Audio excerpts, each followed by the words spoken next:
Hi, I'm Tinny from Many Bowl Design, and this evening I'm going to tell you a little story, kind of interesting, and that's basically all I'm going to do. I'm playing around with my M2 pot, my M2 prototype with an Imusa pot, boiling some water here, goofing around. I weighed it. It weighs 20 grams. And I think if I changed my boring bar a little bit, I probably could make it maybe 15. Maybe not, but definitely could make it lighter, although 20 grams isn't too bad. I got a box in the mail today from, see if I can get this right, Jose from Puerto Rico. Now, Jose and I have been doing business back and forth.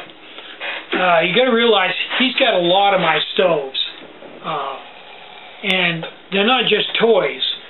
He uses them to cook with, as near as I can tell from what he's told me. He uses them to cook with on a daily basis. My alcohol stoves.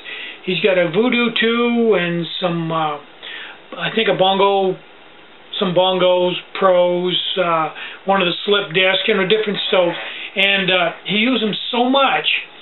He sent me pictures that the carbon felt deteriorated over time, like over a year, and he wanted new carbon felt, and he wanted new silicone for all of them, and he had a bunch of them. I couldn't seem to make him understand that I needed the dimensions for the Voodoo 2, so I did the best I could. Sent him carbon felt and silicone and donuts and fuel line and pot stands. And I got the box back today. Two of his lids, he wanted them vented, and I didn't vent them. So he sent them back to me to be vented. He wanted another pot stand, and he actually sent me the Voodoo 2. He sent it right back to me so I could get the dimensions off of it to make new silicone, and he wanted to update it so it was like a M2 with a donut on it. I originally just had the one wick in the middle. So, here's the comical part. I got everything basically done except the Voodoo 2. So I took the silicone off of the Voodoo 2, which is only like 5/8 of an inch in diameter, maybe ½ inch inside, 5/8 outside, and headed up to the storage area above my factory, and I've got a lot of stuff up there looking for this silicone. Well, on the way up the stairs with it, I dropped it. And it went Lord knows where.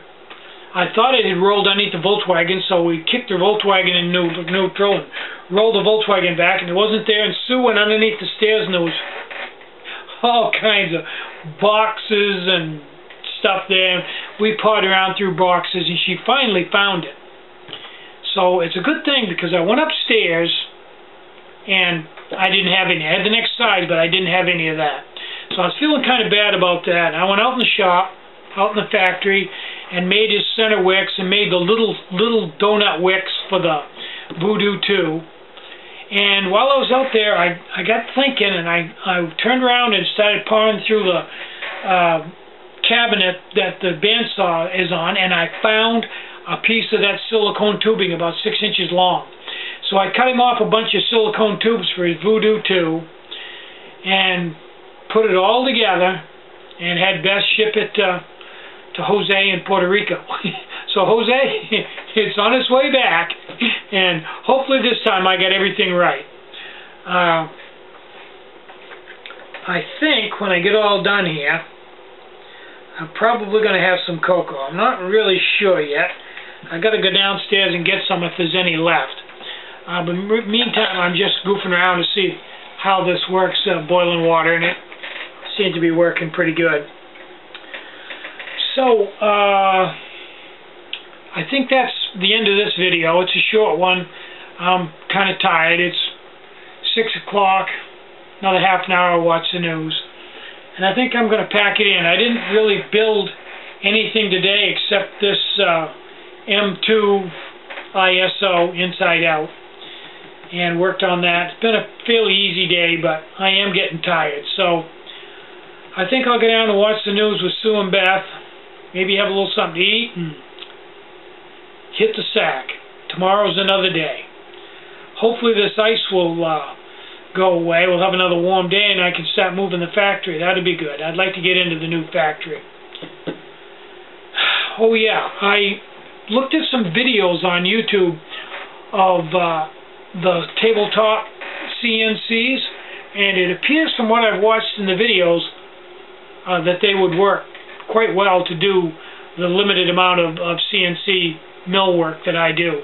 I don't have anything real complicated, and I don't have anything that really you have to remove a lot of metal. So I'm thinking that this may be the right tool. I got to do some more research on it. I'm Tinny from Mini Bull Design. Get out and hike, take a friend, enjoy the great outdoors, and more important than anything, try to get out and have some fun, and try to have a really great day. Bye-bye.